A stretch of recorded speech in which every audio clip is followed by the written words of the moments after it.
All right, it is that time of the week, my friends. It is time for the Fine Five, Ugly Five, five best, five worst teams in the league. Here we go. Five worst teams. This one seems pretty easy, boys. Let's see the so we'll just go in the order that you have them. Since it seems that I think we know the five, or there might be six, but what are the five in your order? Ryan, what do you got? So from number one, worst team, to fifth worst, we have Dolphins number one, Redskins number two, Bengals number three, Jets 4, Falcons 5. All right, so you went with Dolphins 1. Yes. I went with Dolphins 1 as well. Dolphins 1? Yes. Bengals 2, Washington 3, Falcons 4, Chargers 5. And You going Chargers? I had Chargers last week. I'm did. keeping them there. And the way they lost that game is the reason why I could not bump them out and put the Jets in. I can't believe I can't get the Jets in my ugly five. It's a shame, isn't it? The Chargers say, hold my beer. We'll have 4 shots at the goal line, and we'll get in none of the times. And Not have all even 4 mad. called I'm back. impressed. I went with Bengals 1, Miami 2, Redskins 3, Jets 4, and Atlanta 5. The Bengals, by the way. You're just trying to be contrarian here. Well, no, because the Dolphins are trying to lose. So the fact that you're 0-7 and had no intentions of being 0-7, that makes you worse. That is worse. And guess what? The Dolphins are trying to be bad. They've given up 211 points. The Bengals were not trying to be bad, and they've given up 186. That makes you worse. The team that's trying is on par with you. You're worse than them. It's like the Spider-Man meme. Yes. Pointing at Spider-Man. You think you're bad? No, we're bad. No, we're worse. No, we are. The Bengals are 0-7. The Dolphins are only 0-6. And by the way, the Dolphins covered last week. I mean, they were a 17-point favorite. They covered. Cincinnati at home gets blown out.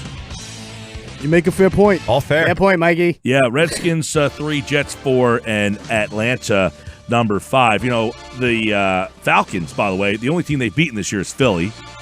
They've given up 223 points, by the way, which is the most in the league. That's more than Miami's given up. Nuts. And the Eagles couldn't score but 20 points on them. Right? That's pretty sad, isn't it? I don't know Very what sad. looks whether the loss to the Falcons is worse than how good the win against the Packers was. I don't know which one's which. Somehow I think they losing beat the to the Packers. Falcons is worse. I would agree with I that. think I'm More gonna of agree a- with you. Yeah, because it goes back to you needed Deshaun Jackson essentially to beat the Redskins. I mean, without him, you probably lose that game. A guy who hasn't helped you do anything else, and you lost to the Falcons, who haven't come close to beating anybody. Yeah, because the Falcons beat you and you beat the Packers. You can say, well, Falcons can pull off a win, so can a stinky Eagles team. Now, you have Washington second and Bengals third. Yes. How much mental gymnastics went through your mind, like trying to differentiate between those two? I mean, since he is fighting for my number 2 spot, but I've had Dolphins Redskins for a few weeks now, and Okay. the Redskins are I mean, the Redskins fought I hard give, last I really give Washington bad. credit, for taking an undefeated team and fighting hard, and the Bengals are just basically like, take my money. yeah. Here you go. All right, let's go to the Fine Five. 5 best teams in the league. This one's a little tougher. There's a lot of applicants for the Fine Five this week, and let's start at number 5. Jeff Mosher, who you got? Real quick, Eagles placed Hassan Ridgeway on injured reserve. So that's that the means third he's, DT they've lost third for the D year. tackle out. Yep. Yeah, all right. My 5th Fine Five would be the Green Bay Packers. Hanging in there. Yeah. Won 3 in a row. They 6 have. and 1. All right, my 5 is the Seahawks.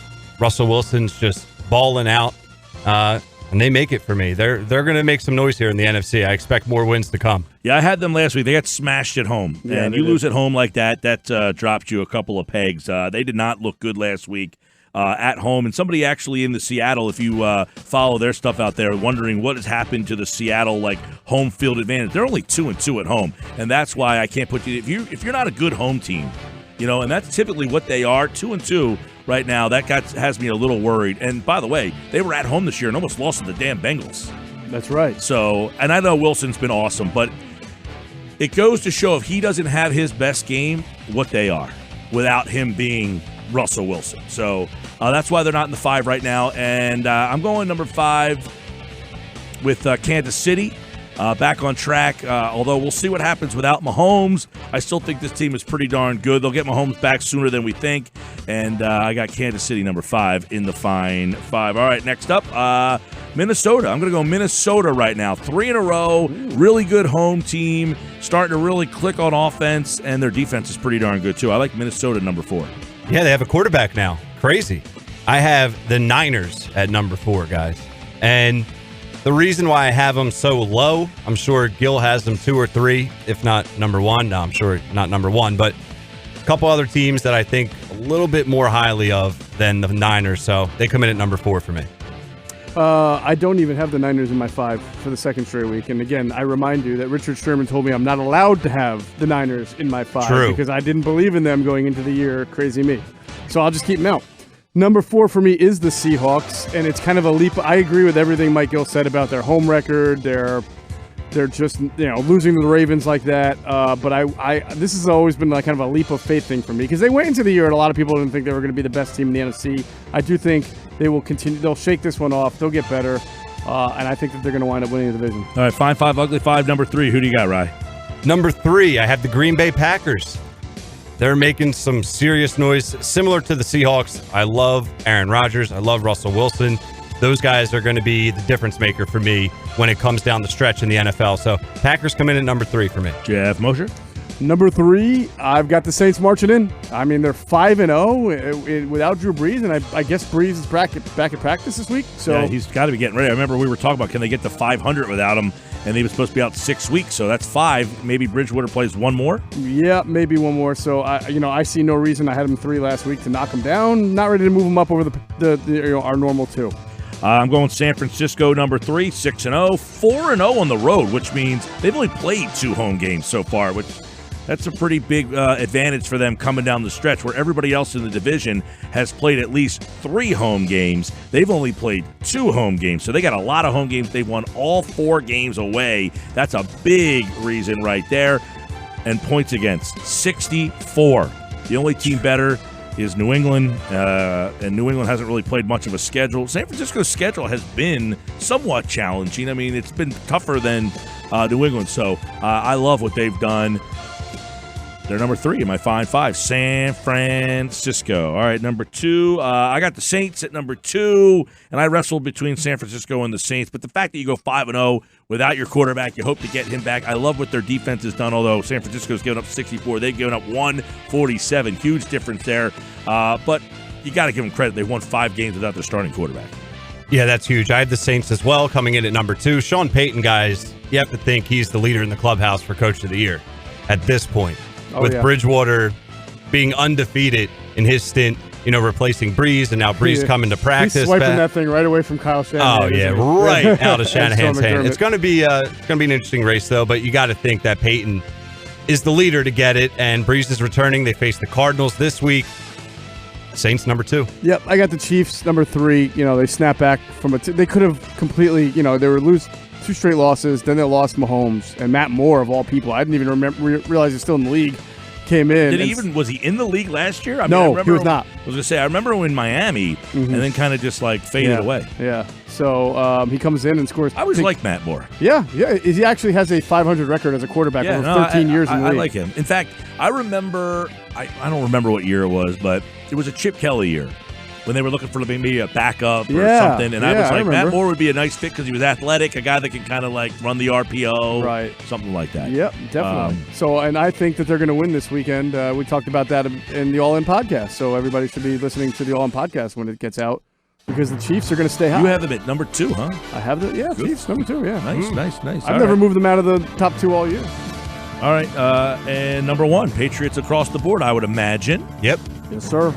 Do we know what the Patriots are? Do we feel like this is the best Patriots team we've seen? I saw something, coming up. I mean, the schedule they played so far, they posted it on I think it was a 23 winning percentage against the teams they played so far this year.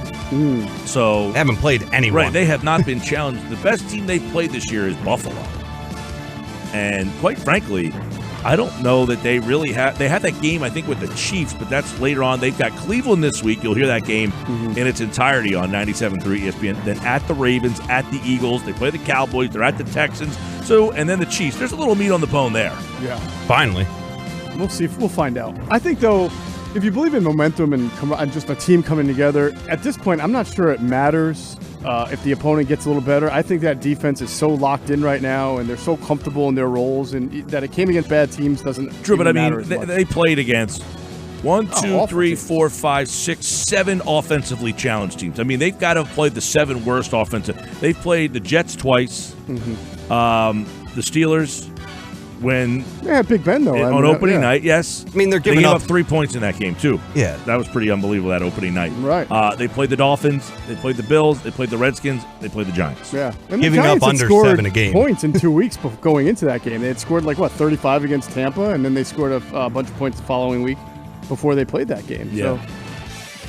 Well, I'll tell you. So here we are, going into week 8. We're about the midway point of the season. We can kind of start. This is all right. So a couple of weeks ago, we're looking around, and you got Detroit, and Detroit wins, and then they win again, and you're like, now they're 2-3-1, and it's like, does Detroit feel like a team that is more like I believe in them, or man, what was I thinking? And they're 5-9 and 5-10-1. No, I kind of feel like they feel like a 500 team. They do. Every week we're gonna be like, see, they are pretty good. And then we're gonna, no, they're not. Oh yeah, they're all right. No, Because they're you feel not. like somebody has to be bad in that division. Like you can't have every team hovering around 500. That's a good point.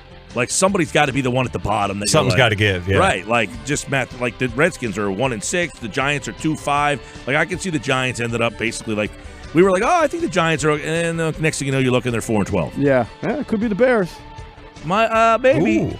Could be if they don't pull it together. Although I think they will They this gave up weekend. 105 points and are 3-3. like They're the a Bengals in 2 +7 games. this year, but they've only scored 112. Wow, it's a good division, man. It's really tough. I think the Really team tough. that we're gonna have to. I mentioned Denver a couple weeks ago, but they've lost 2 in a row. But Carolina is a team that may wind up being more real than we're giving them credit for. I'm glad you brought them up. They've won 4 in a row, Right. and they're 3-0 away from home. I mean, they're 4-2, and nobody's talking about them or giving them any sort of credit. Now, what do they do when Newton comes back? I think that's the big question here. I think they just wait for Kyle Allen to lose so they can say, Really? "Hey, it's time to go." Yeah. I think they should do that. I don't think they will do that. Well, Allen's playing this weekend, right? Yeah, I don't think Newton's ready to go. Right. And who are they playing? Carolina this week plays. Coming off the bye, and they've got. I thought it was a fairly interesting win. Is it not Tampa Bay? No, they played the is it? 49ers Oh, in 49ers. San Francisco. There you go. So Newton's he's starting to practice a little bit. They're going to play the 49ers. They'll probably lose, and then the following week it's back to Cam. However, if they beat the 49ers, ain't no way they're taking that ball out of Kyle Allen's hands. 5 straight wins. That's you beat an true. undefeated team. Yeah, if you beat undefeated Niners on the road. No, it's not on the road. It's at. No, Yeah, it's in there. San Francisco. Okay. Someone will be taking a hammer to Cam's foot just to make sure he needs an extra week. Kyle Allen. By Jeff the way, Galooly on him. Adam Thielen out for the game Thursday night against the Redskins. So I don't know that changes your feeling on who's going to win. But we did do the All-In podcast, and I think all of us liked Minnesota with the points. Yeah, but We we were did. a little worried about that as we talked about on that line. And that what you're saying now makes me worry a little more. Back to handing the ball off. Back to handing the ball up, or Diggs has a big night.